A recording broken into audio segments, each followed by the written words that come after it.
Hey everyone, welcome to Perpetual Backlog Podcast, your gaming podcast that surprisingly now is adopted VTubers. We're adopted VTubers now. No, not really. Adoptees or adopters? We're Yes. adopted. We're the Adopted. we're the adopted. So if you guys notice, our little avatars are moving now. But like always, I'm here. I'm Aqua, as your host, and joining me, like usual, is who I'm assuming beat East 9 this week. It's me. It's Dolet. I did, in fact, beat East 9 this week. Oh, Ah. sweet. All right. And Leek, you know what, Leek? I don't know what you do outside of this and gaming half the time. Really? I'm And- curious. and to commission- okay, and guess. commission stuff. Make a guess. Do a guess. Go on. D&D and making Correct. sandwiches. And making sandwiches. Well, I will Well- be in the future. Yeah, it will be. Okay, yeah. I'm currently full load because pandemic. yeah. Yeah, but yes. that's how it is. Yeah, but I am doing a lot of D&D and a lot of commission stuff. Yes, correct. Ding ding. You win a Ding, gold ding. star.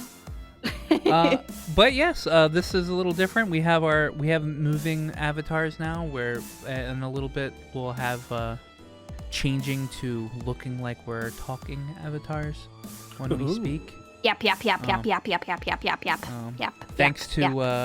Thanks to Faye for showing me how to do this, and everybody on her stream. Clap. Big ups to Faye. Clap. It Clap. was very easy. It was extremely easy. So Yeah. I understand why people do this now. But yeah. So I guess since I already said that Dalit beat East 9, Dalit, how'd you like East 9? Hey guys, don't forget to sub to the channel if you're into what you're hearing. While you're down there, remember to like the video as much as we like you. You'll be good now. So, I finished Monstrum Nox, yeah, and it's good. It certainly is good. It's absolutely, I'm happy I played it, happy I beat it. It's pretty much what the demo told me it was going to be. Yeah. I don't think it does anything particularly mind-blowing. The characters were all... Well, the main party were all pretty good. The overall characters were all right. The music was okay. The storytelling was like a 6. But I absolutely love Balduc. I love its gothic design. I love the world building around it. Like, if anything ties directly into the setting, it made this game even better. It was just really, really nice. The gameplay's great. I enjoy that. It's like super simple action game. The story is probably where I have my biggest problems. Like, It dragged there itself for a little while. yeah, there are a lot of contrivances as well. Like, contrivances that don't really need to be there. Like, Aprilis is awful secretive for what at the end of the game turns out to be no real reason. And a lot of the stuff that you end up learning...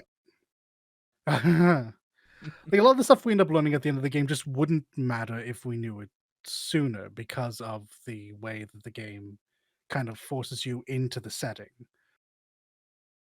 I would get into it more, but they're all like major spoilers, so maybe I won't. Maybe I won't do that.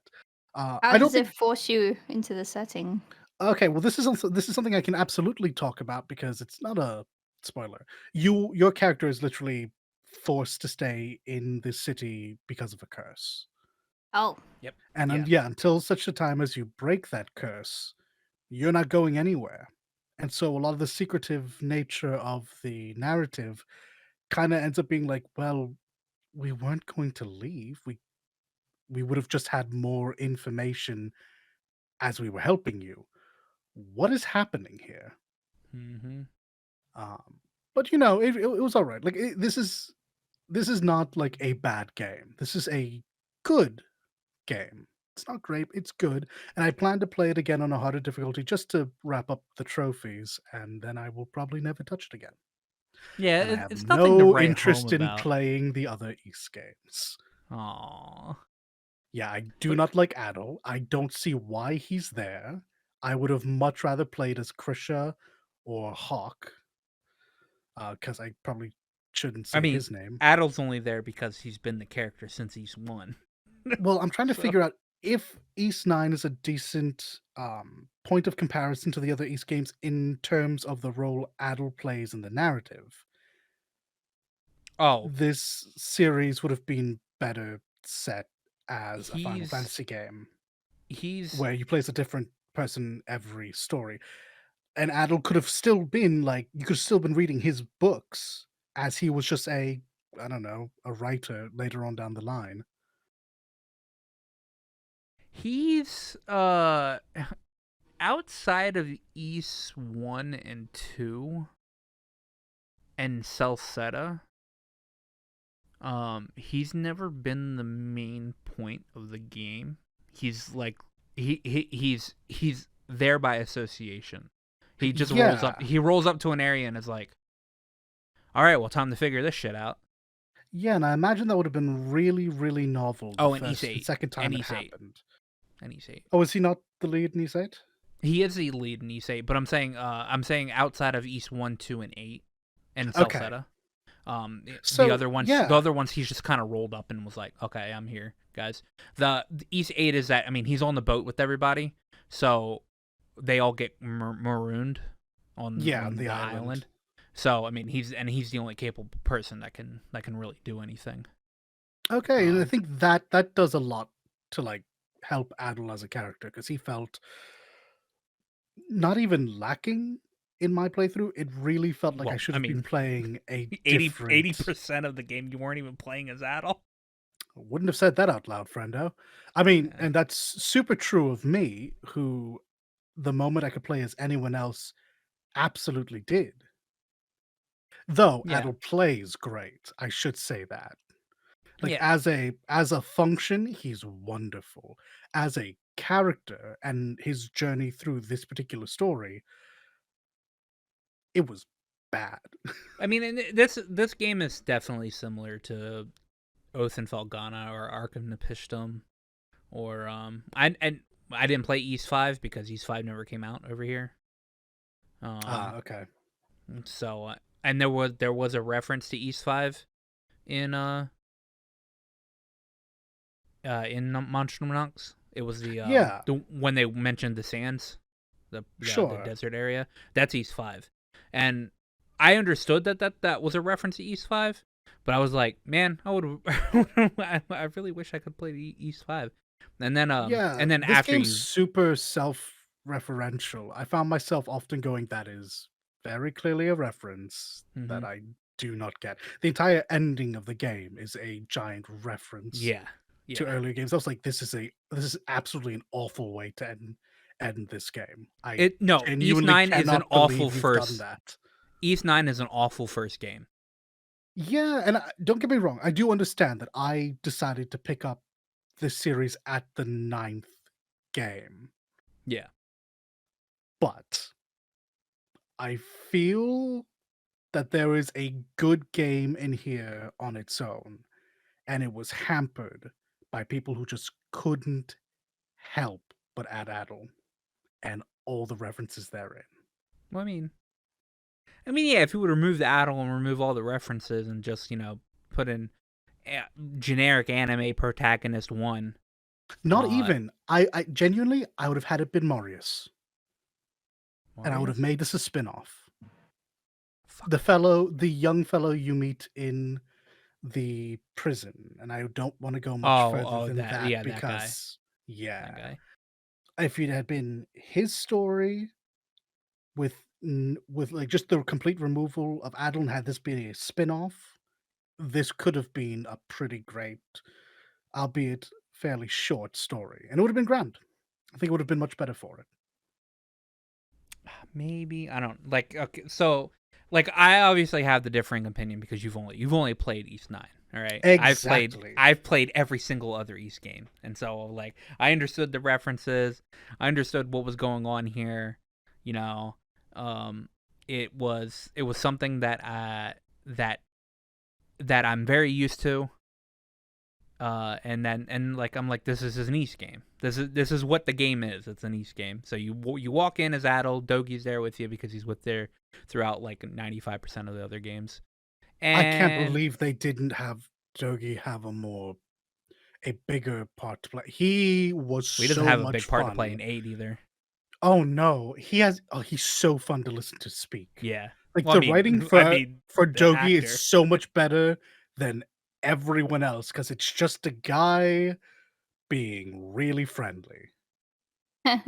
Like he has huge Big Brother energy. It's great. Yeah. Oh yeah. Okay. Okay. Like, Everybody actually, wants to play as Dogi. Everybody. oh wants to my play goodness, Ah. yes. Like you if actually do get to play as him, I think, in 7. If I recall. Oh, how long correctly. has he been traveling with Adel? Since East 2, I think. Okay, so he is a long time traveling partner. All Ever right. since East 1 and 2 happened, he's been with Adel the entire time. Because like he's introduced in East 1. He's Dogi the wall breaker, or the wall crusher, or whatever. When you first meet him, he literally breaks through a wall. Nice. And you know, he helped you throughout East 1 and 2, and he's been your traveling companion ever since. Yeah, he's grand. I genuinely wish I could have played as him in Aprilis.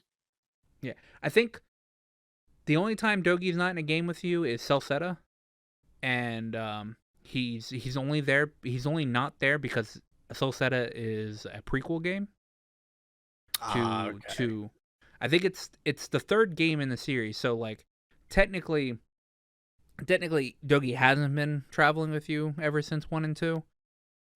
But it's a time where Adel separated from everything and went to an area, and he got his memories wiped from him, and you start the game trying to figure out what the hell happened, why Adel can't remember anything. And you play with, you have somebody in your party that is a Dogi comparison. The guy is like, he's a big old punchy dude, and he's kind of like Dogi, but he's not Dogi. But all the other games, Dogi is there with you. You just don't ever get to play as him. And I think I haven't beaten 7, and I haven't played much of 7 because 7 is kind of just a worse Celceta. But I will get to it at some point. I think Dogi is a playable character in 7. Maybe I will give 7 a go. Maybe the controls are very tight. The controls are very tight. So like the aesthetic of that game probably won't woo me in. Like it's very high fantasy. Okay, that's fair. I'm kind of into that. And yeah, this game already feels kind of old, so I imagine 7 will feel even older. So we'll see. I'll give it an honest go at some point, though. 7's the but first overall, one. 7's the first one they tried out the current battle system with. So your flash dodge and block, they are extremely tight timing. So you need to be like fucking on it, or you'll miss it. All right, that's interesting to know. I felt like this was too forgiving in this game. So East 9 is fucking baby easy, and it makes it weird because it is a shitty like first starting game. So I don't know why they made it so accessible. Because yes, that's the whole reason I picked it up. I played the demo. I was like, this is super good to play as. Anybody that picks this game up that has no idea about East 9, like the East games, will either be so confused and they'll hate the story, or they might be interested in what actually happened before East 9, and they'll go back and play all the other games. Yeah, unfortunately, I'm not that person. But in the end, like I said, it's a game I didn't hate playing, and I plan on finishing up the trophies. So that was essentially all the gaming I did as well. So I still say you should play East Origins. East Origins is by far the best. And you don't even play as Adel. How about that? You don't even play as Adel. Adel's not even. Adel doesn't even exist. It's 1,000 years before East 1. It's 1,000 years before East 1, and it's so much better. That's a selling point. I don't think you understand how bad Adel is in 9. Like he is just such a non-factor. Yeah, he barely has a voice. It's not. Are they more annoying than, I can't remember what series it was. This child character was Kay. Every time she ends a Stars sentence. from 4. Stars Yeah, from 4. that one. Limmel. That No, child. she's not is as annoying. he's not as worse as her. But the only reason Okay. why is because Adel is made to be a character that is kind of you. You're meant to like pretty much feel like you're Adel. Oh, is he everyman? Is he? Okay. Yeah, so So, he's not about very that, voiced a lot. I feel like, yeah. So here's the thing about that. I feel like they don't actually know what they want to do with Adel. No, Because they on don't. one hand, he is kind of a silent protag that I guess you're meant to be able to put yourself into. But on the other hand, everything referenced about this character makes him a character unto himself. They clearly they treat him as if he's you, but they don't allow that blank slate like with the Warrior of Light. Yeah. And I don't mind that. I don't really want to play as myself. I want to get into the shoes of this other character. So I kind of wish they just put more time and thought into him so that I did like him. I think honestly making him a blank slate is the wrong move, especially with everything they clearly want to do with him. So I think they're trying to push into that, but they don't want to like go from East 8 where he's kind of a blank, pretty much a blank slate, to East 9 where like he's his own personality. So I think they're trying to slowly move into that, because you got to remember this is the only game that Falcom does where their story is not what they heavily focus on. They focus on the gameplay. They focus on the gameplay with this game. Oh boy, it feels like it too. Yeah. They, because like with Trails, they focus on the story and the voice acting. And with Tokyo Xanadu, they kind of have a mixture of both, where they have the Japanese voice acting in it, but they also have the East stylish gameplay mixed with a little bit of like some trail systems. And then the story is story's kind of weird. But I think they're just trying to slowly push East into that, into being a like maybe a better like character story driven game, instead of just like you're Adol and you're just here doing this shit, and Adol doesn't have a personality. Because they see how well Trails is doing compared to East. And Trails is doing fucking astronomically better than East, even though East is very popular in its own right. I hope that works out for them. I think it's a touch late for that, but I hope I'm wrong. Yeah. Well, they need to make a game where it's accessible storyline wise and accessible like video game. Not just like playing the game wise, but just like actually understanding like a story. They need to make it accessible that way. But I worry that the new Trails game is going to stunt any chance they have for that, though. Well, maybe. It depends. Because it's the new moving Trails into game's that action setting as well. True. Maybe, I don't know. Trails is nearing its end anyway. Trails This got is true. 40, That's actually a good call. 40% of its story left. So after Kuro, it'll have like 30% of its story left. So we will see. But at the moment, that's just like East 9 is just not a good game to go into first. It's either I would agree. 1, 2, or Origin, or maybe Celceta is the best one to go into. Well, not 2, obviously not 2. 2 is a direct sequel to 1, so if you hop into 2, you'll be like, what the fuck's going on? But 1, Celceta or Origin is the best point to actually go in my opinion. And then play everything in everything else in any order you want to. But yeah, Leek, what'd you do? That's what week? I did. Me, guess. Yeah, Final Fantasy 14. Yeah, no, I did quite a few things. So I said I would do it, and I did it. I played some PvP. Nice. Pooped. Yes, I pooped. Yeah, no. So yeah, it's good. I was dabbling a bit in PvP, so go me. It's been a while because like I haven't really touched it since basically having the incentive to get cool glamour. And there is very cool PvP glamour, might I add. My favorite being is the Roman Greco type style armor and toga. I think that's Stormblood. They're freaking cool though. I love them. I always go get it. But then I'm playing Dragoon right now in the PvP sphere, so I don't quite like the armor for that. So I'm going for the Allagan one. As like the cool bodysuit, shiny skin type, Yeah, that's muscle what I have. defining. Oh, it's so good though. It is. Yeah. I went It's in so PvP good. just for that. Oh my god, yeah, it's worth it. Yeah, so I'm doing that. And basically, I'm also using it as an excuse to finally use a controller because I've been a keyboard and mouse player since the beginning. And it's the controller's just more comfy.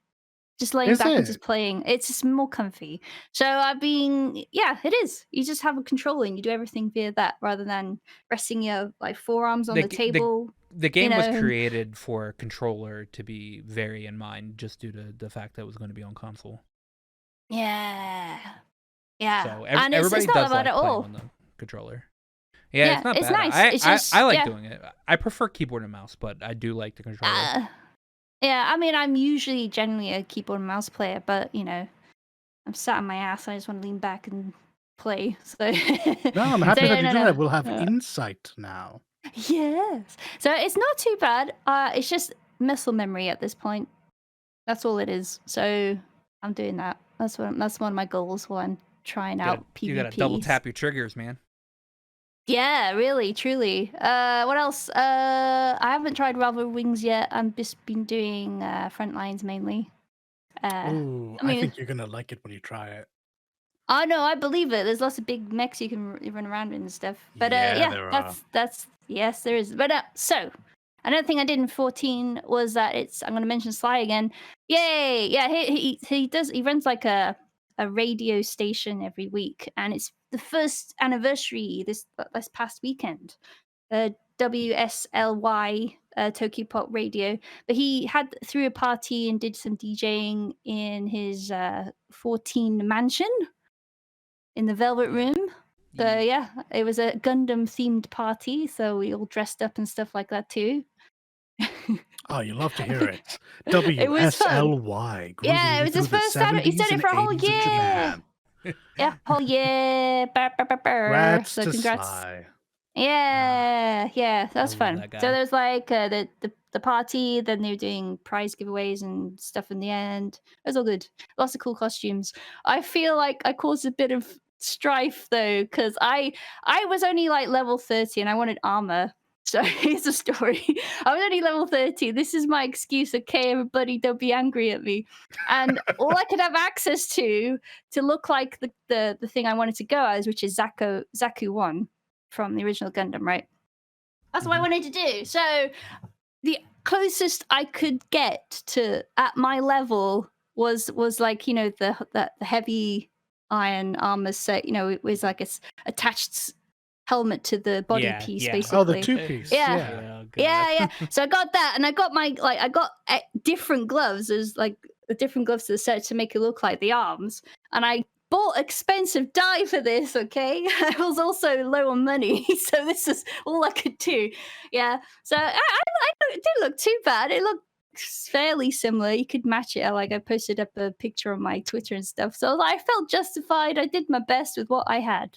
Adapt, survive, that kind of thing, right? Throw the picture in the Discord so I can. I'll just on the video okay. recorder. Yeah. I'll link you.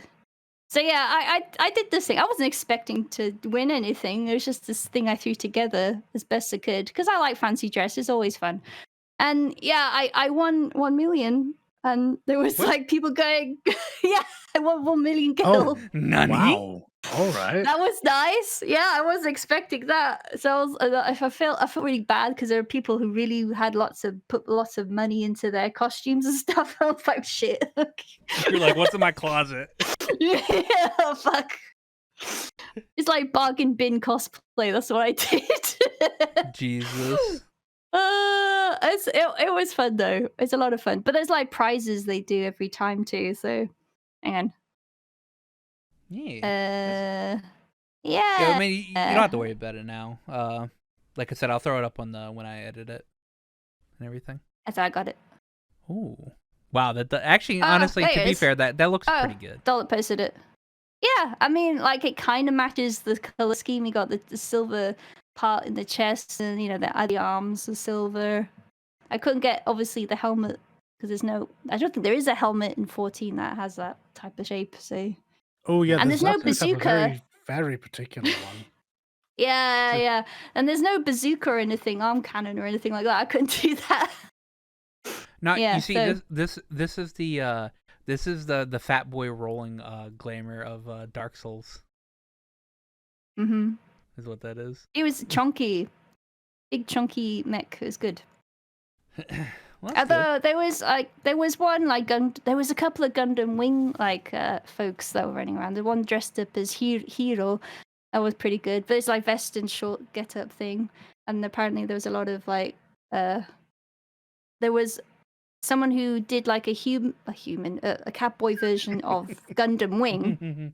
And they had the color scheme get up, had the green eye glasses to look like their Gundam eyes, the swing, and then they had the wings, the glamour wings. That was pretty very cool. Yeah, it's a good idea. I have to know, was there a Zex? A Zex, I think there was. There was a few. Let me see. There was. Don't know the names of the series, but there was a couple of. The white helmet guy with the mask and stuff with the red jacket. Oh, that sounds that like guy. Char. Yeah. Yeah. There's a few of those. I don't think there was Zex though. Ah, pity. I mean, to be fair, white helmet with red coat is also Zex, but I have to assume they were probably going for Char. Ah, okay. Well, Dollet. Yeah, that's as far as my knowledge stretches. When data center travel comes in, you just need to go to one of Sly's parties and dress up as. I need to re-up my sub and have more than a 3-day weekend. Yeah. Mm-hmm. Well, I mean, your 3-day weekend could coincide over Sly's party, so. It's true. It's on every weekend. And he does collabs with Laura Lounge as well. Yeah. And that's on Primal Data Center. There is one on Ether, I think, different DJ guy that he hosted to after his party. There's quite a few of them. Sounds like if I ever come back, I'm just gonna have to level up something on Primal so I can just go to all these fun costume parties. You don't need to. Data center travel. Yes. Oh, that comes with Endwalker. Right. Yeah, it's gonna come out sometime in September, October. Yeah. So now I'll just need to stand in the data center travel line to get there. Just as long as you're on. Yep. Just remember, folks. Just as long as you're the same area of the world, like NA, for example. Yes, this is true. Otherwise, it won't work. You can't go EU to NA. Yeah. With Endwalker. Yeah. Not yet. Physically soon. They said. Well, they stated that at first it's just going to be region locked. So they do have plans to allow people to go from Japan to NA from NA to EU and all that. Really? Hey, remember when we were all worried that there would be no functionality with these old servers that could barely run? Yeah. God, this game's come so far. Yeah, it has.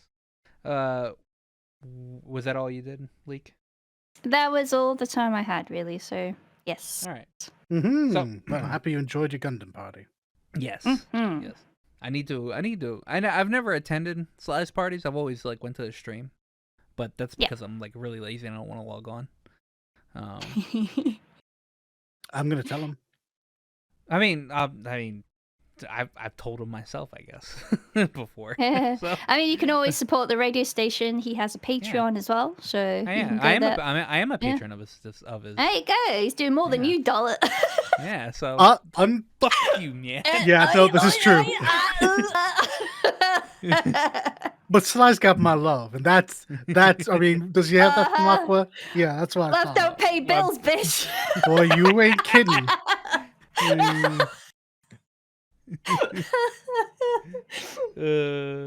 Well, so if you guys will allow this, I'm gonna make an amendment the make sure to finish one game before the end of a certain game before the end of the year.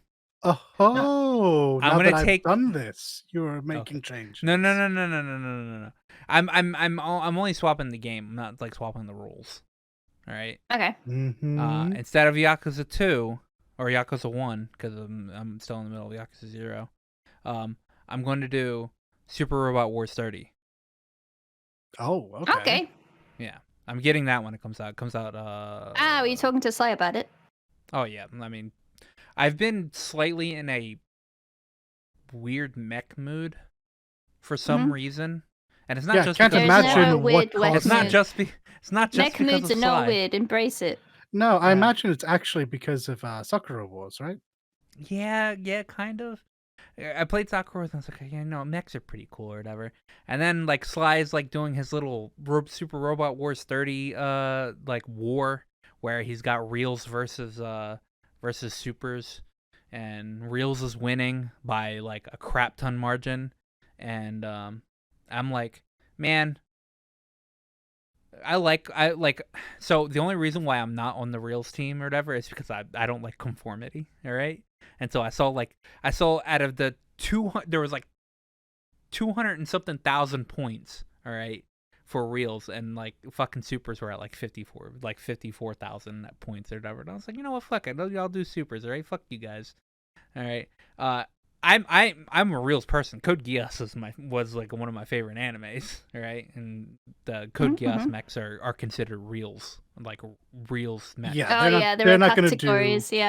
Yeah, they're not going to do what a Gundam can do. Well, then again, I guess a lot of Gundams are considered Reels too. Yeah, like a lot of Gundams are considered. Mazinger. Yeah. It's not going to do any some Mazinger nonsense. Yeah. So I would be on the Reels team just for the fact that, like, 95% of people are on the fucking Rails team. I was like, no, I'll go Supers, all right? Yeah, fuck you guys. And since Super Robot Wars 30 is coming out in October, I had already planned on playing Super Robot Wars X because it has Code Geass mechs in it, or like characters in it, and I was like, I'll play X at some point in time, all right?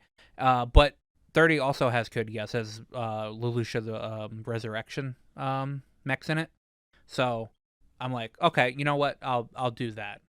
So I'll replace Yakuza 1 with that, since I'll be starting that game from scratch, and it'll be quite a challenge because I don't normally like grid-based combat games. So yeah. I really want to play that. And that OST in fucking Super Robot Wars are just pretty fucking lit, honestly. A lot of the things about Super Robot Wars has always been really appealing to me. The only downside has been the actual gameplay. Because it looks great, it sounds great. Yeah. And it's got so much nostalgia in it. Alas, like you said, tile-based strategy game. So I'll just have Sly like coaching me. Be like, okay, what do I do here, Sly? What am I supposed to do? But I'll get that and I'll beat that before. He said I should be able to beat it before Endwalker comes out. He's gonna have a problem because he's got to play that, and then SMT 5 comes out. SMT 5 comes out the week before Endwalker, so he's got to fucking hammer down on SMT 5 when it comes out, because hey, he has to get, because like when Endwalker comes out, it's just over.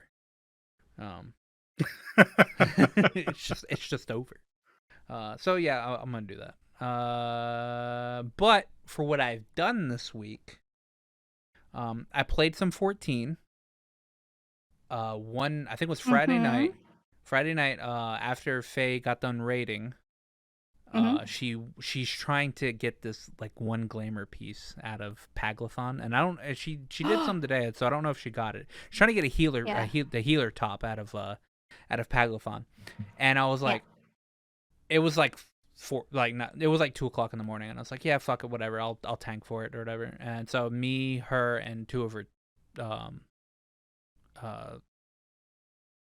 static mates, we ran Paglathon for like 3 to 4 hours. Didn't see it drop. Not once. Oh yeah, into Not- Pain. Not once. And they were like speed runs too. So I was like, because I was tanking it, so I was going wall to wall to wall to wall to wall. And man, that was pretty fun though. I got into Discord call with her and her two static mates, and who else is on that static team is Spike. All right. So I told them, I was telling them like the whole story of like, yeah, Spike used to be like our paladin samurai for our raid, and he left us for you guys. But I taught him because he's a healer for them. So I was like, I told him how to heal and everything, and they were like, oh, cool. And I was like, yeah, not really. I didn't really teach him shit. But I talked his ass up, so. So that was pretty nice. What else did I do? Oh, I beat Tales of Symphonia. Yeah, you did. Finally. I saw the good news on Twitter. Well, I didn't actually see that. I saw you talking about playing Vesperia. I was like, oh, it's done. The deed is done. The deed is. It took me a month. It took me a month to beat Symphonia because I did not have any want to play that game. Let me tell Actually, you. hold on. Did it only take a month? I know that's slow okay. for you, but in the grand scheme of things, you got through it pretty quick, all things considered. If I were to have played it a lot more, I would have got it done in a week. Yeah, I know, but you could barely stand to play it for more than like 3 hours at a time. Yeah. Maybe. Well, I did like a 6-hour stream for the last bit. So it man, I hated that game. That game is still as like even after I've beaten it, I'm like, yeah, where I would be like, yeah, well, okay, it was okay. No, I just hated that game. Hated the story, hated most of the characters, hated the combat, hated that skits weren't voiced. Just hated that a lot of the cutscenes weren't voiced at all. I was just like, man, this game really needs a remake because it could be good if it was modernized, but that game did not age well whatsoever. Even the final dungeon, because I was like going like some of the dungeons I pulled up a guide because I was like, I'm not trying to figure this out. I ain't got time to be stonewalled. All right. So one of the guides, so I was in the final dungeon, all right? And the final dungeon's not even a final dungeon, all right? Or it is a final dungeon, but it's not like even a dungeon, all right? You have this area before you hit this door, all right? It's just like a walkway to get to this door. But there are like places you can go like to the left and right to get like treasure chests for like some items or whatever. And you don't need to do it. You just go straight. You go through the door and you fight the final boss. All right? And like the guide said, now you can just go straight and fight the final boss, but there are a couple. No, I was like, no, I'm fucking fighting. I'm getting this game done. I'm fucking fighting this boss. I don't care about any of these items. And I looked at the list of items, and there weren't anything like. I was like, oh man, I'm gonna need this item for this boss. No, I'm playing on normal. I have like pretty statted out Lloyd. I didn't die once. I didn't like die and had to restart over. So I mean, the boss had 2 forms, and they were both easy. Actually, the first form was the most annoying one because you just kept spamming spells, but the second form was just easy. It took me like 5 minutes, like all together took me like 5 minutes. Mm-hmm. So I did that. That game's done. I'm not gonna touch Tales of Symphonia: Dawn of the New World because that game really sucks. No. That game really sucks. No, I think you'd enjoy it.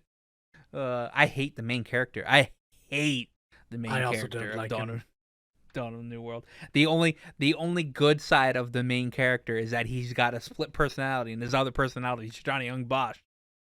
So yeah, I'm not keen on any part of that main character. I also don't like the villain. So Richter looks like Kratos, and I have no idea why. I'm just like, why put why not just have the main cast of Symphonia be the main cast of Symphonia too, and not just throw it on these fucking two random kids. Fuck, man. And then Lloyd's apparently a bad guy in fucking, or he's a bad guy, quote unquote, in go. Symphonia 2, and I'm just like, oh, fucking whatever. Anyway, so I started Vesperia, which is an infinitely better game.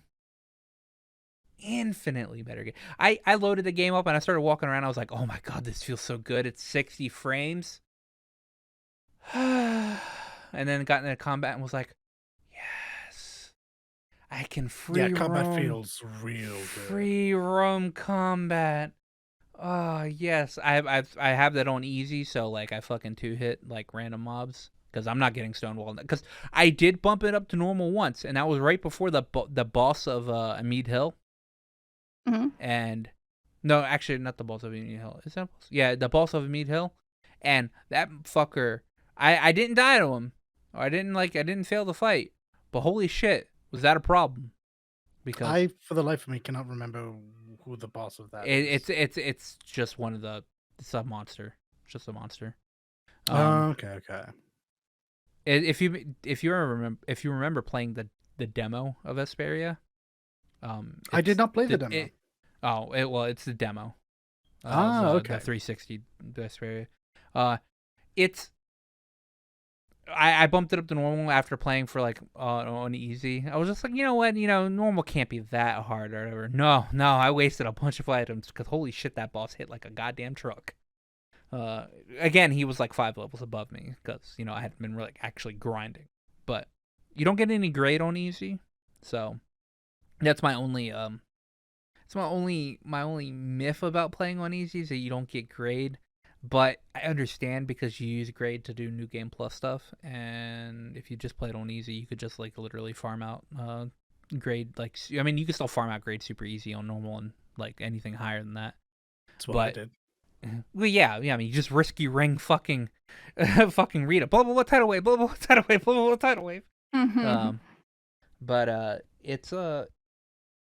It's yeah. I'm playing one because like I said I ain't got time to be stonewalled. I ain't got time to be stonewalled for like a week and a half on Vesperia because I gotta go to Zestiria, which I know I'm gonna hate, but love at the same time because it's gonna shit on the game, and it's more modern, so like I get to deal with all the modern stuff that Zestiria has.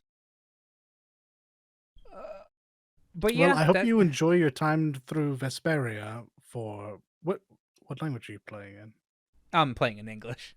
Okay, well, I hope you enjoy as best as you are able to your time in Vesperia.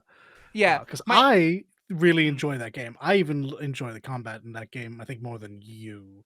Yeah, I think the combat's slightly dated, but I think it still works.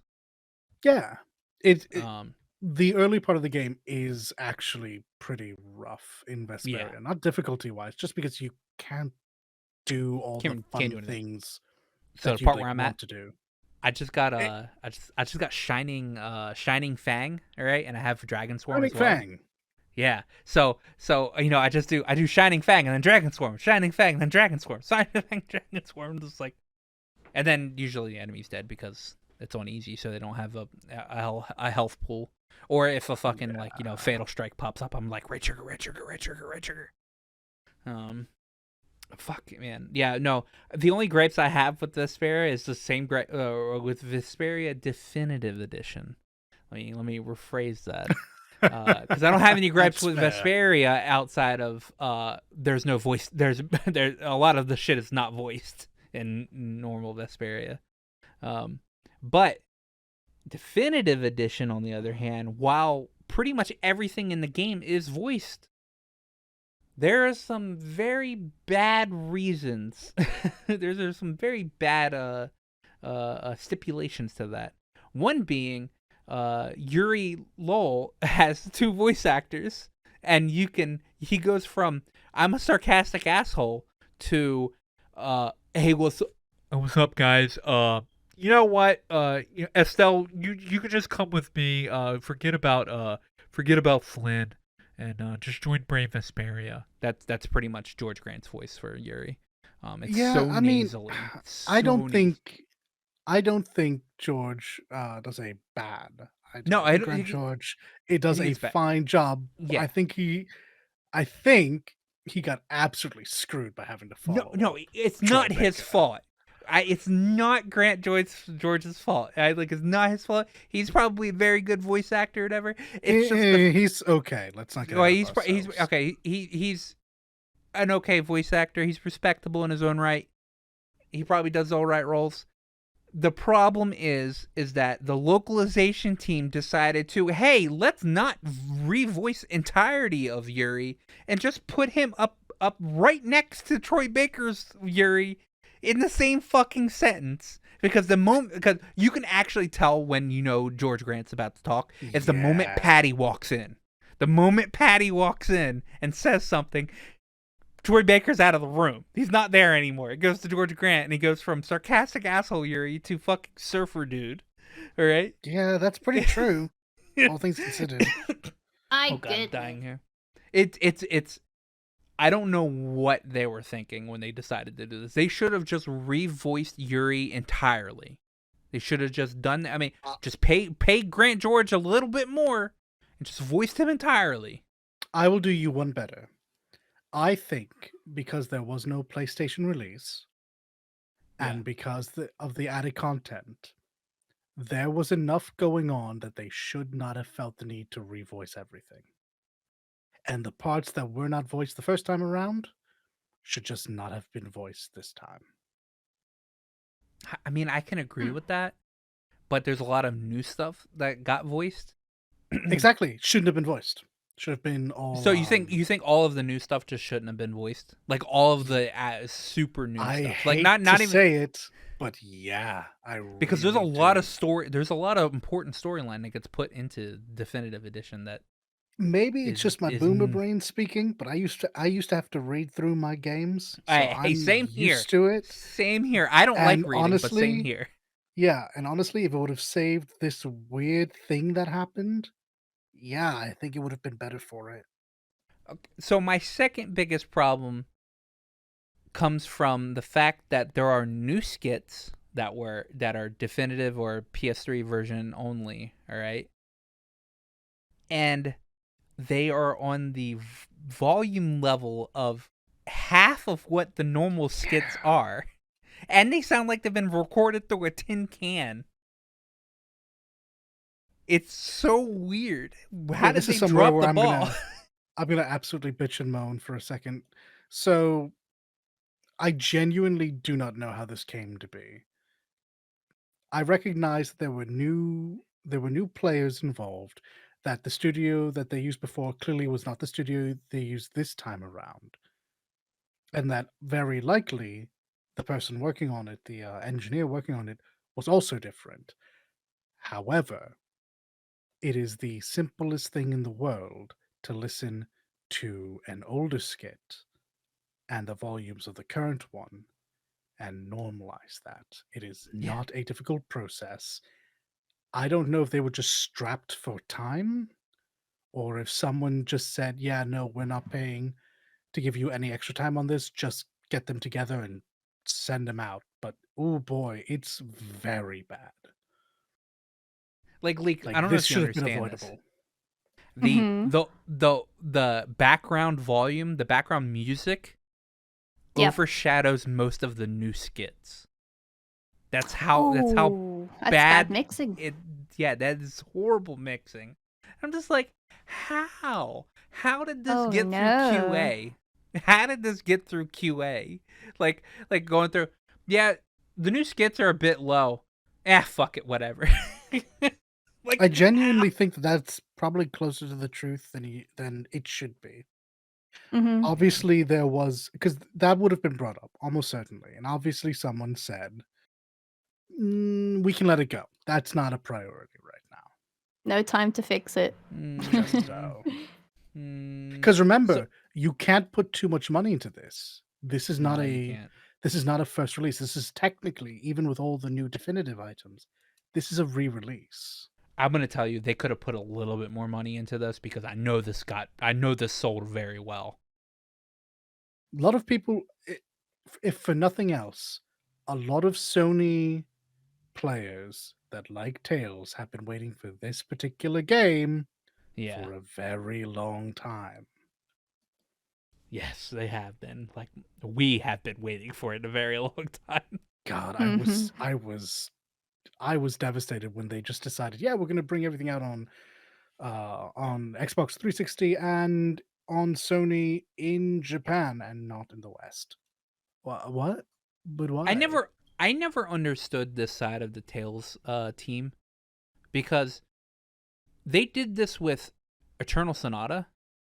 All right, the super ultimate version was on the PlayStation, but that got released over here, and I know that doesn't sell anywhere near as well as the Tales games. Yeah, that's a really weird choice, actually. I have no idea why they did that. And it's Bamco. Like, Eternal Sonata is Bamco, so like I don't understand. I don't understand. Like, okay, so the main reason is, okay, the Tales of director that was the Tales of director for the past like 10 to 15 years or whatever, Hideo Baba. He was shit. Ever since he left, that studio went up. All right. And you can tell because they got, after he left and went to Square Enix for like for I don't even know what he does over at Square anymore. If he's even still at Square. The last game he worked on in Bandai Namco was Zestiria. All right. That game was absolute ass. And the first game they come out with after that, Berseria, one of the greatest ones. Like, it was so good. Like, come on. Like, that it's just like, that's the whole reason. I think, honestly, I don't know when they put into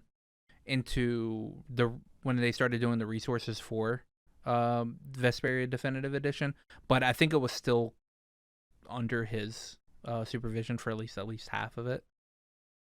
And then obviously the original like stuff going back to 2010, all right, with old Tales of Vesperia and everything, that was under his division as well. So like all the decisions that came out back then was like, oh, I mean, Tales doesn't really sell that well over in the United States. We're not going to do all this. It's like it's like Falcom going like, well, do we really want to release the Crossbow games out in America? Nobody's really going to buy them. Yeah, right, bitch. And everybody's buys them. Mm-hmm. But yeah, that's one of the reasons. Outside of that, Definitive Edition Vesperia is absolutely phenomenal. It runs extremely well on your PC. It's Vesperia, so literally every single main character in this game is actually super good. Like, when they rolled the dice, they rolled really high when it came to drafting these characters, because even Patty, who is the character that you might not probably like the most, just because she's like a little kid, she's hilarious. All right. Carol, who's annoying as shit in like the first like 40 minutes of the game, gets really good character development and becomes a really cool character later on. Well, let's not get carried away. Okay, you know what I mean. He becomes a well-developed character later on. To a point where you really have no reason to hate him. Yuri is one of the greatest fucking anti-heroes ever. All right, and he's so good. You live for the moments where he just like, okay, fuck you, I'm gonna go kill this guy. All right, and I'm going to go kill this guy because he does. Yeah, he look. I mean, genuinely, all the times Flynn tries to stop him, and he just like, yeah, all right, cool, whatever. Waits, walks out in the middle of the night. Bad guy, problem solved. Yeah, exactly. Like, I hate to say it like this, but Yuri killing those guys was the definitively correct answer. There was no talking to it. No. Talking through it, that is. Rago, no, slash him in the back, throw him off a bridge. Q-More, throw him into a fucking sand pit and let him drown. Okay, so Q-More did need to go. The way Q-More goes, it's so dark.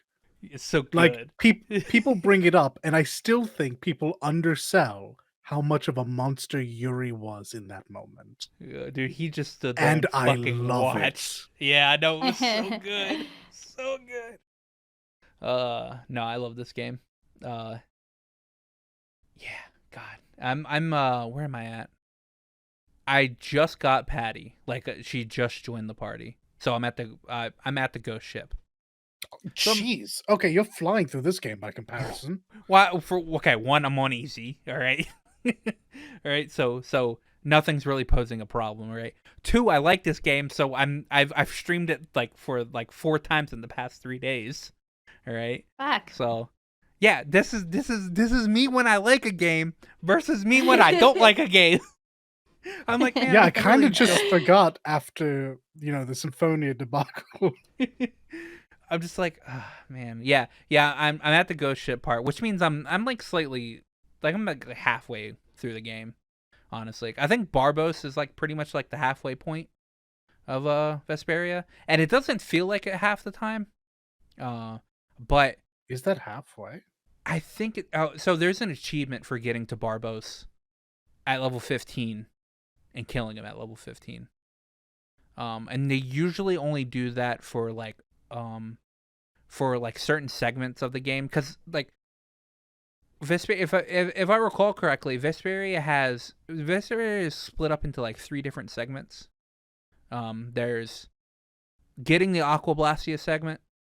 There's the segment in between getting the Aquablastia where you're dealing with the Entelekea. And then there's the final segment, which is like your killing Cumor, going against Jaeger, fighting Duke. That's like the last segment.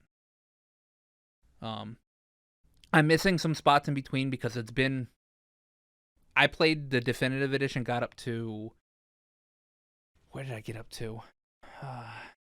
I got up to one town, which is actually farther than where I'm at right now. After after 30 hours of playing, and I was playing on normal, so I actually had to grind and do everything and like make sure I was like prepared for like a lot of the boss battles. And so I'm missing some spots in between because it's been since like the 360 version, which was back in 2009, that I don't remember, because there's also some added segments. Like I think like part of the ghost ship segment is different because part of it has to deal with Patty. So I'm unawares. I'm unawares where exactly I'm at, but I think I'm about halfway through. Regardless, you're a hell of a lot further right now than you were this time last month. Oh yeah, exactly. I'm hopefully going to get through this game before next week. That way I can start up my slow journey through Zestiria. Yeah. So, Dollar, when are you going to play Zestiria? One day, maybe. What did it? If I'm unlucky. I played Genshin Impact. I don't really want to talk about Genshin Impact that much because I'm kind of angry at it right now. All right. I'm trying to farm artifacts, and enjoying the video? Remember to like and sub. Helps out the channel a bunch, and we're grateful for everyone we get. Yeah, that'll raise the old blood pressure. And I've gotten some okay artifacts, but I'm trying to get one specifically for Ayaka, and the ones that I need to specifically get for Ayaka involve me doing this domain. That isn't hard. It's just annoying. It's a domain inside Dragonspire where you have to kill 8 enemies in 10 minutes, pretty much. But these enemies have a lot of health. And the area is the cold area, so like you have to make sure you're standing on you get that freezing meter up, so when it gets up to max or whatever, you start losing health in your characters. And there's tiles on the ground that will glow either like bright light blue or one's kind of like an orange. Orange is the warming one, so you would stand on the warming one, so your thing goes down. But on world tier, on like the level 89 version of this, which is the one I have to do to get the good artifacts, doesn't all, because like the tiles rotate, whether they're like lighting orange or not. Sometimes none of them light orange. So I have to like sometimes deal with like not having a tile to stand on. That will like lower my cold gauge. And sometimes that'll go through a couple of rotations before I get one. And I'll get to the point where I'm actually losing HP because I'm like my cold's all the way up. And I'm just like, this is so annoying. And like the enemies have so much health and I run out of stamina really quickly. And so I can't dodge some of the like charging hilly trolls with the ice shield, and they do a lot of damage. So like I haven't like lost doing that domain, but it's just annoying, and I also haven't gotten any good artifacts out of it. So I went through a full reset of resin, and still haven't gotten any like artifacts out of it. Or I've gotten artifacts, but I haven't gotten like any 5-star artifacts that I'm looking for like the general substats or whatever that I'm looking for. So I'm just annoyed with it. So may RNG bless you on your future grinds. Yeah. But I'm gonna end that here because we've been talking way too much about what we've done this week. Because like, I mean, yeah. Talking about log games, let's talk more about games. Yeah, let's talk more. We've been talking too much about games, and now we need to talk about games. Let me check my email real quickly, just in case Little was able to. No, he didn't. All right, so there's no question this week. No. Little, get creative. So. Wow. See you next week, Little. So, I brought up this idea for this topic this week was let's just talk about our favorite games, all right, or like our pretty much our all-time favorite games, right? And then Leek, you posted this. Describe your favorite video game as boring as possible. All right. Yes. So, challenge. Since you brought that up, Leek, you go first. Okay. All right. Guess what? Guess what my favorite is? Okay, ready? Okay.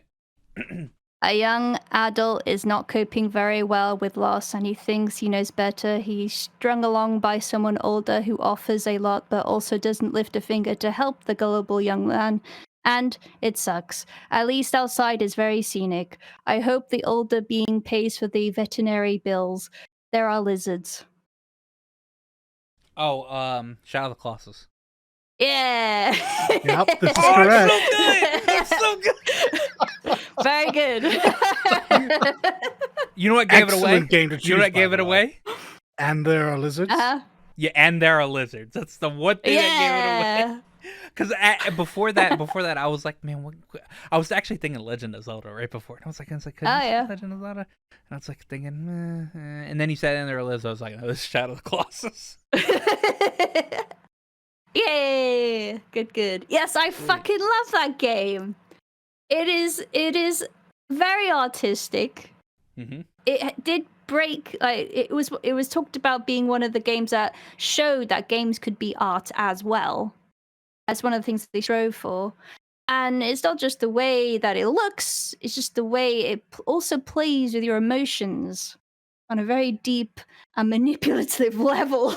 Yeah. I will never forgive them killing my horse, shall I say. Aggro! Holy fuck! Argo! I was distraught at that bit. Yeah. But Everybody got sad. like fucking hell. It moved me. This game moved me on many levels. Like I even like went as far as like when I first played this game, I heard about it being like this. I was like, okay, what I'm going to do is I'm going to set up my gaming space, right? I'm going to switch off all the lights.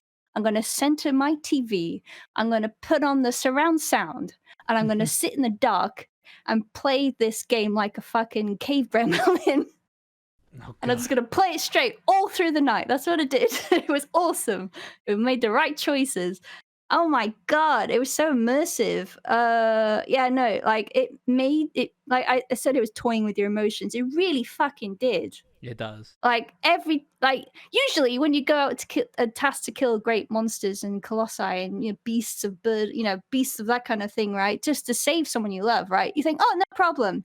I will cut down this foe and save the gal. Yay. But no, you feel awful after every fucking colossi. They make you feel I feel so shit. sad. They make you feel like shit. It was very, very depressed the further I got into this game. I really wanted to play it and see it through. And then there was only one that I really wanted to fucking kill, only because I realized I was played like a fool throughout the whole game, and they also hurt my beloved steed. I was wanting to fucking murder this last one. I was like, fuck you, God, fuck you, Colossi. I'm fucking getting out of here. Oh, it was good though, because that was also a play. They knew exactly what they wanted to do. They wanted Wanda to be manipulated and molded into this vessel. And you were that also part of that. I was like, fucking hell. Yeah. Also, yeah, that was amazing. I think that's one of the only games that really moved me that fucking much and played me that much. Fuck. Ugh. So, the first time I played Shadow of the Colossus was the day they released the PS3 remaster. I didn't play it back on the PS2. I got to Colossus 15, all right, which is the one that's in the Colosseum type area where he has to step on on like the side or whatever, so you can crawl up, like walk up or whatever. Yep. I almost broke my PS3 controller on that fight. Really? I got so fucking... I threw the controller. I was so... That's the only game. It's the only game... It's the only game I've ever threw a controller on, all right? I am routinely surprised to find out how frustrating Shadow of the Colossus was for a lot of people. I don't remember struggling like that. Don't get me wrong, I fucking struggled, but just not to that degree. It was the only one I really ever had a problem on was 15. My friend who had played the game a couple times before said he really hated the flying one, the one in the desert. But I one shot that one. I was like, I didn't have a problem with that one. But 15, because what you have to do is like, you have to go up on the side and then crawl down to its hand, all right? Yeah. And even if you collected like a decent amount of lizards or whatever, by the time you got to the hand, you were always like pretty low on fucking stamina, all right? And then and then he just wouldn't stop shaking his hand, right? He just like literally like there was no in between where I had enough time to charge up my sword to stab him in the hand. No, it was just like shake 2 seconds, shake 2 seconds, shake, and then I would lose stamina and fucking fall off, and I'm just like I got so fucking pissed on that fight. It was a long one, wasn't it? Long stretchy one. Really tall boy. Yeah, it was a tall boy. He's in the he's on the edge of the map. They're all tall, but you know what I mean. Yeah. He's on the edge of the map, and it's in this like elongated like Coliseum looking like area. Yeah. They call him the grandpa one. The one with he's got like a giant beard and everything. All right. No, fuck. The one that freaked me out only because it played on my fear of deep sea creatures is the one in the water with electric. Fuck that. I didn't want to go in the water. It was too spooky. No. I didn't like. Not the one like. Not the one in the big lake. It was the one that was in like you had the only like land I suppose you could step on was like this little like broken column in the middle of this smaller lake. Yes. Yeah, I hated it. It's horrible. And I did struggle a little bit one with the inner Colosseum. It's one with lots of like levels of floors. Yeah. That you had to run up and down. It was like crawl. It was like a lizard one, and it was like running around in the inner like circle. Oh yeah, I remember that one. Yeah. I hate that one. But yeah, fuck. Ugh. It was so cool. That design was awesome. The deer. I love the way that thing looked. The big quad pedal one. One that always charged you. I don't know if it was. I forget what he like looked like, but it was like It's about the one that you have to ward off with fire. No, that's the small one. I'm talking about. It's a big one. The big teeth one. The big quad pedal one. It was like a giant pig. It was like a pig that was Okay. like fucking Oh. massive. I don't remember what number he Uh-huh. was. But that one, my friend like laughed at me while I was fighting because he would always charge me on my horse or whatever, and like knock me off and all the time, and I was just like, it was annoying, but I didn't have like too much of a problem with it. No, the 15 was the one. I was just like I said, I almost broke a controller playing that one. I was like, the last one wasn't even hard. The fucking my friend called it VV because it kind of looked like a giant VV. Oh yeah, No, yeah. that one was actually a really cool set piece because you had like different sections of it. I'm actually But, surprised I finished that game because I have this inept ability for jumping puzzles forever. Oh, yeah. I That's managed all to that finish that game. is. Yeah, that's all I know. I was so pleased when I finally did it, but oh my god, I was a wash with the many emotions. Gosh. And there's this nice like it's a prequel technically to Ico as well. Yeah. They had that Yeah, really it's a cool prequel. ending. Like it didn't hard confirm things. It let you toy with the idea Yeah. of connections between the two games. I like that a lot. Yeah, no, you just turned into the kid. Yeah. Into- Well, not into the kid, but it'd be like into the start of the baby. line, bloodline. Yeah.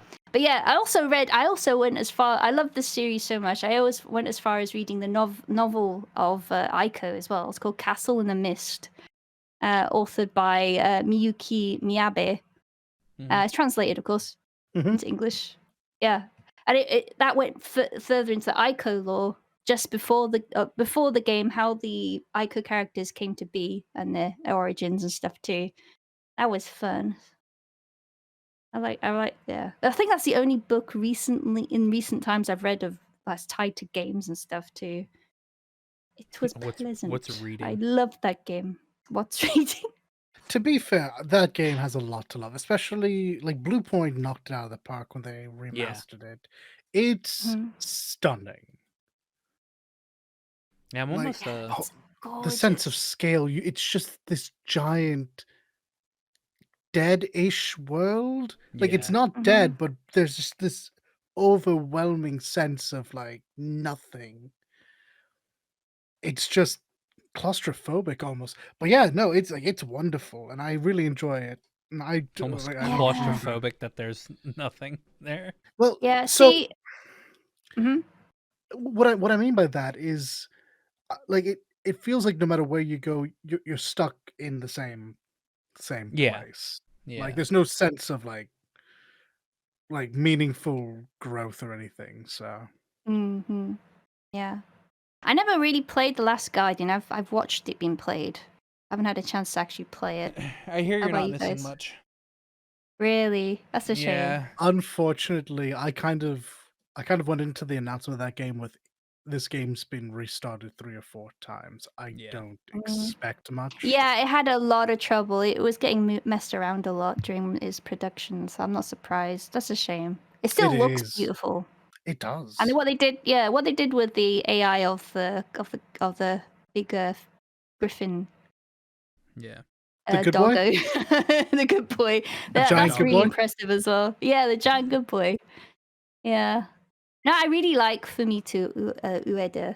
He's the guy who basically runs a show at Team Ico and now has moved on to other things.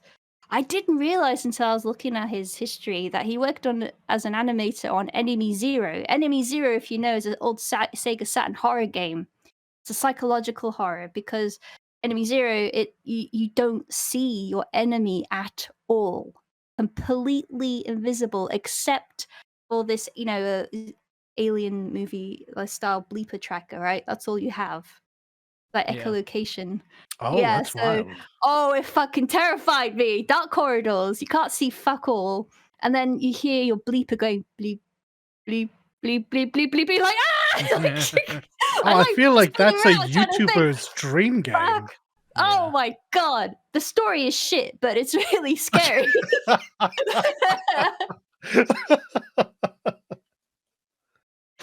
Oh my god, yeah. That's like me explaining like bad anime story shit, but the plot's good. Oh yeah. Anyway, that's my show and tell. Yeah, it was a good choice. It's a super solid Yeah. choice. I approve. Yeah. All right, Dalit.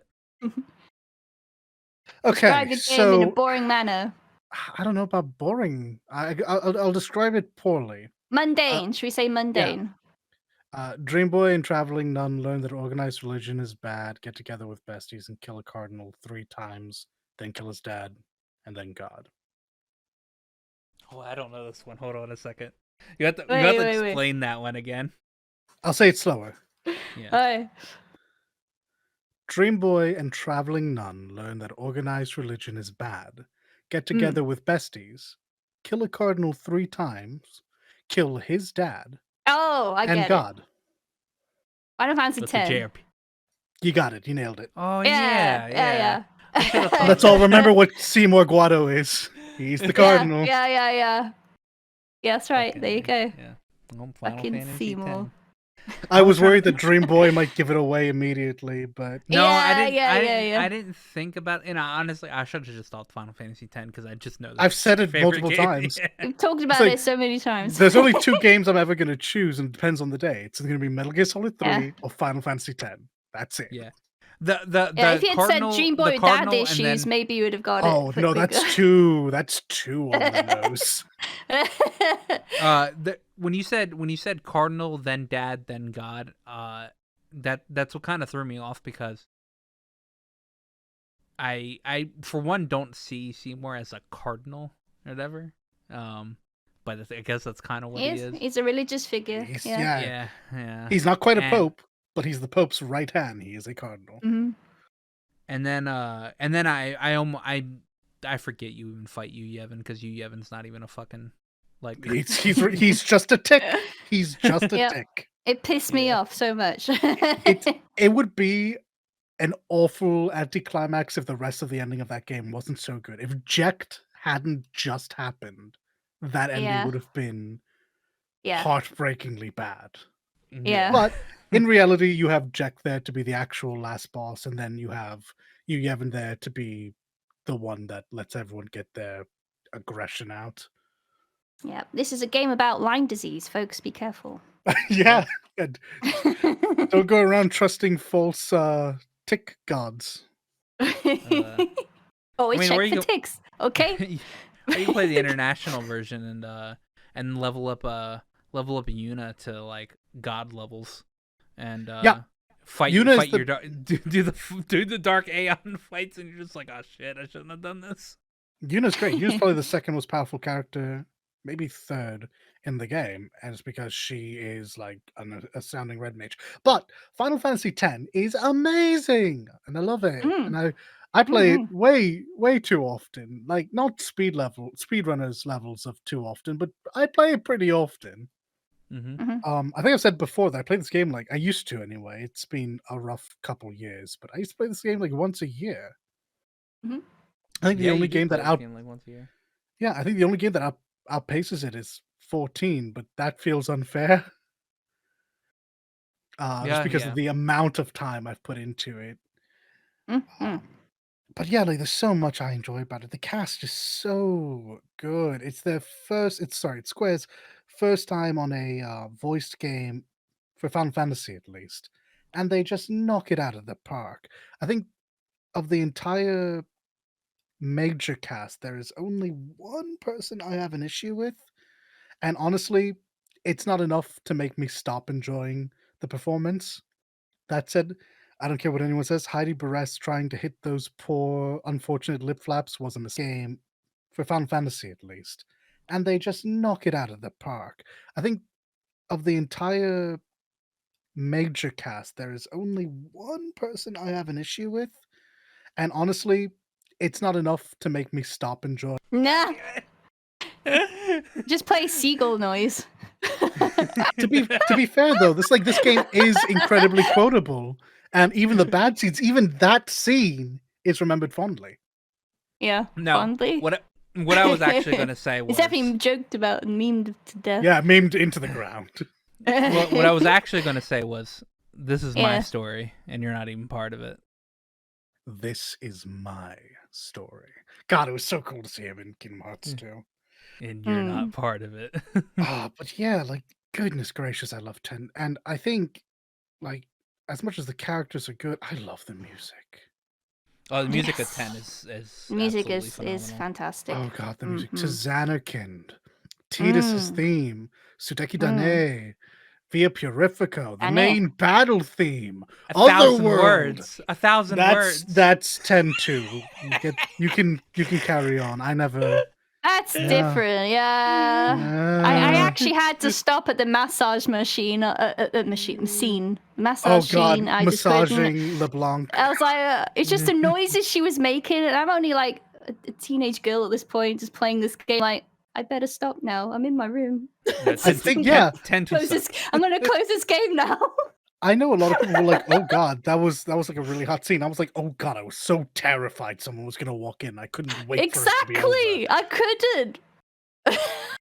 No, it's I- like the was Final like- Fantasy VII remake massage scene. Oh my god. There's no part of 7 remake that I'm worried about someone walking in.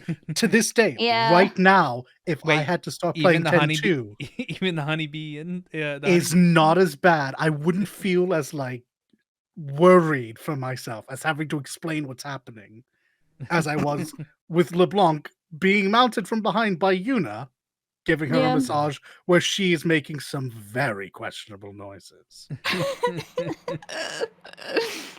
Oh my 10-2 was a God. joke. My- 10-2 was 10, just a joke. like I know a lot of people actually genuinely like 10-2. It brings back Tidus. It puts like a nice little bow on the story. The gameplay's fine. I know a lot of people say like it's really good. It's fine. And the dress sphere system, this is what I will give it.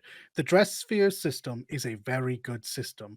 I, however, did not enjoy playing dress up because I saw through that shit for what they were really doing. Mm-hmm. Now, if you want to play Also, 10, I was if just you wanna really play attached to 10-2, 10. If you want to play Yeah. 10-2, you may as well just play Lightning Returns. Because Really? To be fair, I haven't played it yet, so yeah, Oh, okay. Lightning Returns is just better 10-2. but they both pale in consideration to 10. Oh yeah, 10's actually one of my friends. Like one of my other friends is like on his top 3 Yeah. of like favorite games, and he's pretty critical. Yeah, it was fine. There was some weird bits. I just was side eyeing the game. I was like, okay, you're leaning into this cousin thing. Stop. God. Yeah, Oh, yeah. Riku. So that happens in both games. No, Riku, I'm not. I'm talking about brother. I know. Oh, I was God. going to get there. I wanted to save that one, or if possible, avoid it. But fair enough. No, that's what I was talking about. Fucking hell. Yeah, Riku in 10 gets like real close to Yuna, but you certainly get it's like, oh, this is like hey, I'm always going to be there for my cousin type of thing. And then in 10-2, you meet Riku's brother, Yuna's Yes. cousin, and he Yes. is all over her. Yes. He is just so outwardly in obvious lust for this woman, and he knows who she is to him, and it's just like, Yep. It's please don't. Maybe this is just how the Albeds work, man. No one else is that weird. All the other Well, I mean- Albed we meet seem perfectly fine. Yeah. All the other Albed we talk to for like 5 seconds. Like brother's like in the game like 95% of the time. It's true. No. I think there's Riku. She's whatever. I mean, she's Yeah. not whatever. I genuinely adore Riku in 10. Less honor in 10-2, where I feel like they kind of just set her bubbliness at 11, and that didn't work for me. Like Riku's strength came from the gamut of emotions she had to go through between being upbeat and peppy, and home was destroyed, and then coming back and trying to save 10-2 was just happy, peppy, let's go save the world. Didn't work for me. That's why Pain is the best character in that game. True. But that is 10-2. 10-2 is not my favorite game. 10-2 is not my favorite game. No. I like 10. I like the character arc of most characters. I think Waka is an absolute piece of shit and goes on one of the better character arcs of that game when he stops that. And I think a lot of people kind of breeze over that aspect because he is very likable at first. I got, like I said, the music, the voice acting, the characters were grand, and I like the combat. I don't. I like turn-based combat, but specifically Ten's conditional turn-based combat was chef's bloody kiss. So good. That's why Trails is so good, because it's pretty much the same. Yes. Battle Chasers also uses it. Also amazing. Yeah. Oh, it's so good. But yeah, I could sit here and talk for like ever about that. But like I get into the weeds about like themes and such, but I love 10 so much. It's so good. Okay. Stop me. I guess it's my turn. All right, Aqua. All right. Yes. All right. So, mine is student catches lady not following the law, pairs up with team, kills God, then kills the angry guy that also wanted to kill God. I'm inclined to just say Cold Steel, but No. Yeah, the lady threw me off pretty hard. Who catches lady breaking the law? He catches lady breaking the law. They team up with other members. They kill God, and then they kill the guy that wanted to kill God. Wanted to kill God. Yes. Is this Berseria? No. No. That's not right. No. Not Final Fantasy 9? No, I would have started if it was Berseria. I would have started with angry Angry woman. Yeah. Yeah, that's true. I don't know. It's not Final Fantasy 9 because I don't. No. I hate almost everything about 9. It would have been the god things would have been like swapped around. Okay. All right. Okay. Ow. I don't know. I mean, I could probably add stuff in between the team up, kill God, and then. But yeah, give us more clues. Kill angry. It's clearly a JRPG of some kind. Yeah, of course. Because you kill God. Yeah. Because you kill God. You kill God. You have to. Right? Okay. They team up. Yeah. Find out there's another world, then kill God, and then kill the angry guy that wanted to kill God. Is this a Tales of game? Yes, it is. Is this Xillia? Yes, it is. This is Xillia. Okay. There you go. I did not play Xillia, but I know enough Tales tropes that I was able to narrow it down. Well, they don't kill the angry guy that wanted to kill God, and they don't also actually kill God. But yeah, either way, it's implied. And the story is Jude meets Mila. Mila's trying to break into a facility. He teams up with her, and then they team up with like the rest of the cast. Then in the one of the pinnacles of the story, everybody other than Mila and Alvin or whatever find out that there's another world because that's the point that tipped me off. There's two knew that there was another world, and then they fight Maxwell, who is God.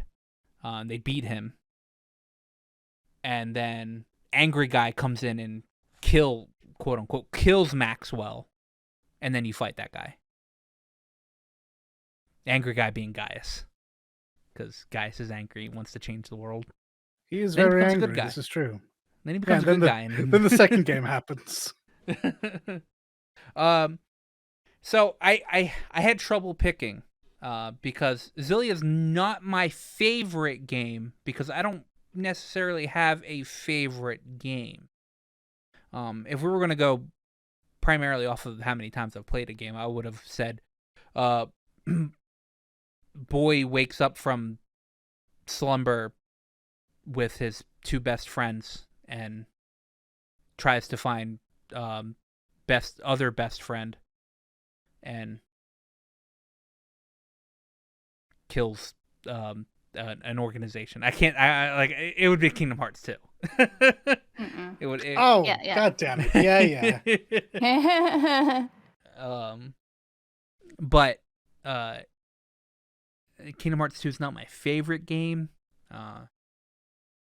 It's a good game. It's great. But I think I enjoy playing Xillia more than I've played Kingdom Hearts, even though I've played Kingdom Hearts like 12 billion times.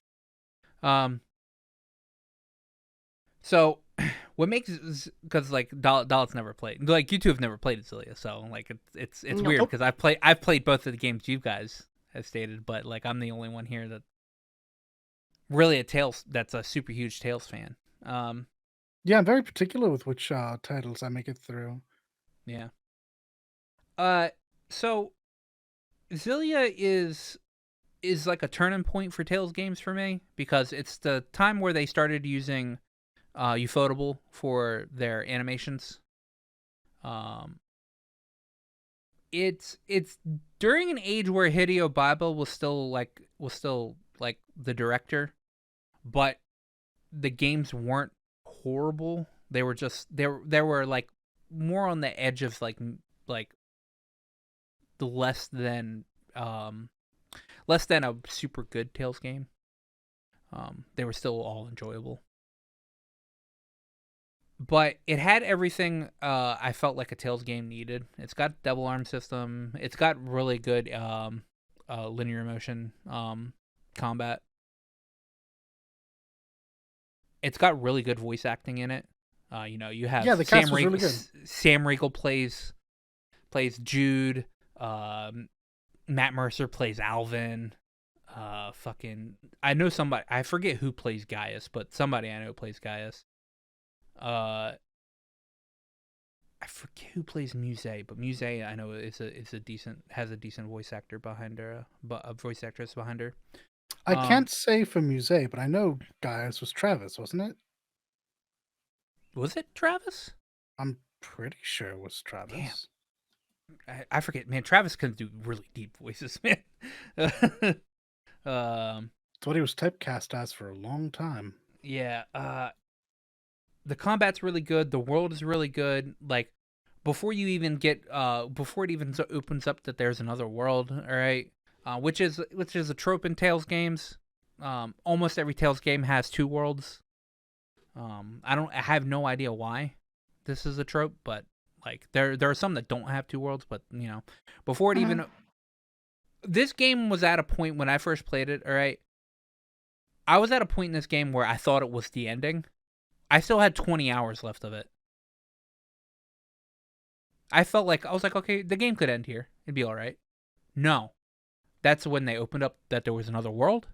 Double down, the big twist. And I was like, oh shit, this is so good. Liam O'Brien's in it as well. He plays bad guy. Liam plays villain in a lot of the Tales games, I think. He turns up fairly routinely. Yeah. I think it's Kate Higgins plays Presea, the cat girl, which is the woman that does lightning. I think her name's Kate Higgins. No, Kate Higgins is not lightning. Kate Higgins. Who's that is Allie Hillis. Allie Hillis. There we go. It had an H for a last name. Sure. I was almost there.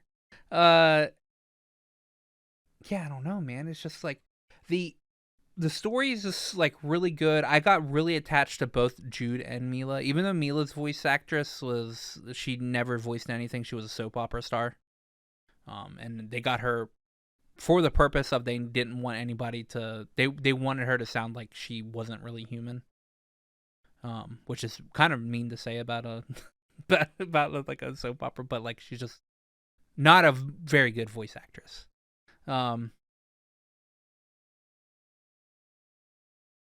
I got attached to those two, and it made it even more apparent when I started playing when I played Xillia 2, because the moment in the opening of Xillia 2 where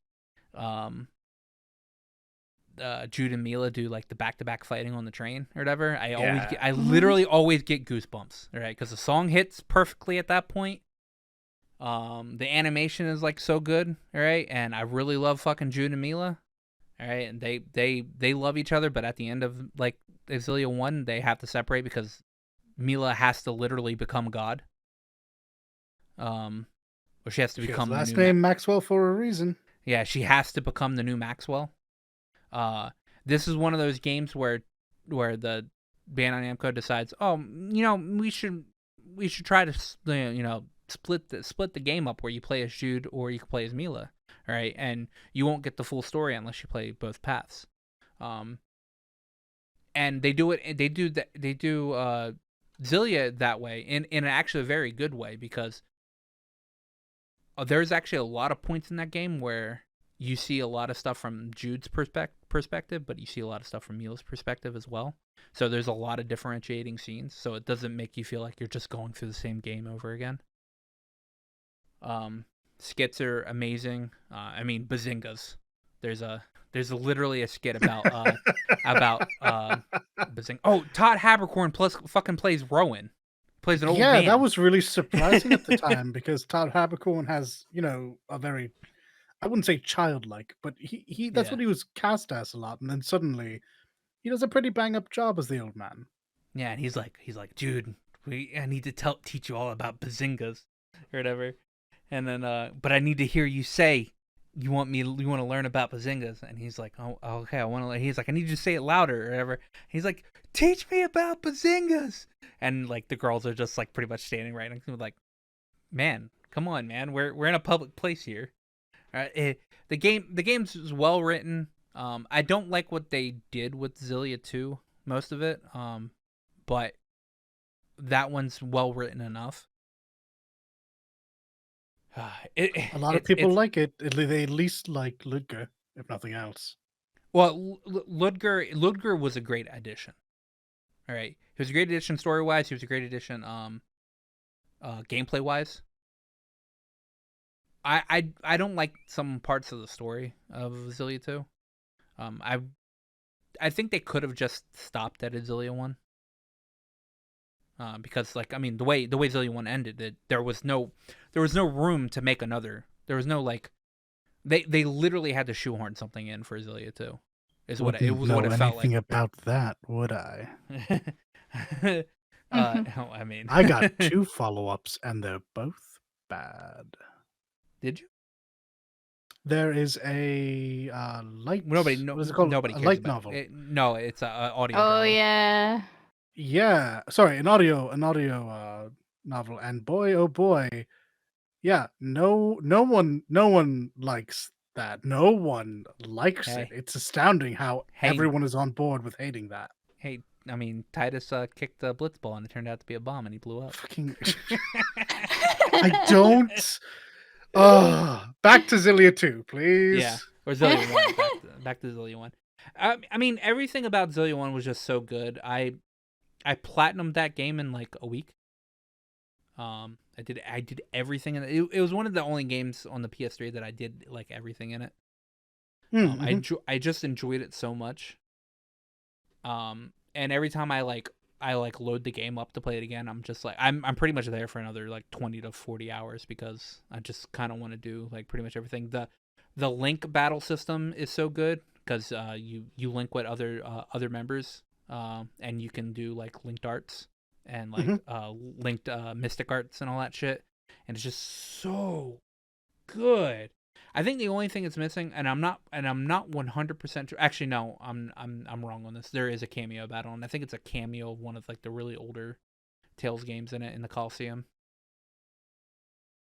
Because I was say it's missing a cameo battle, but I think actually no. I think Xillia 2 had the cameo battle. Xillia 1 didn't have the cameo battle. So that's the only thing Xillia 1's missing, is a cameo battle. But I just enjoyed the hell out of Xillia 1 so much. I say this, but I sold my Xillia 1 fucking collector's edition to a friend, but that's because he collects it and all that. He collects all this stuff. So what I need to do is I need to get a hold of Xillia 1 at some point in time again to replay it, because I just fucking love it so much. It's it's definitely my top 5. It's so hard for me to do this, because it's not necessarily my favorite Tales game, but it's the Tales game I enjoy the most. Is how I can say it. Is how I can like word it correctly. Because my favorite Tales game is Abyss. Which Abyss good choice. Abyss would have been way too easy to point out. By the way, yeah, yeah. There were a couple of like absolute dead giveaways. My favorite Tales game is Abyss, but the Tales game I enjoy the most is definitely Xillia 1 at the moment. Now hopefully that changes with the Rise, but who knows?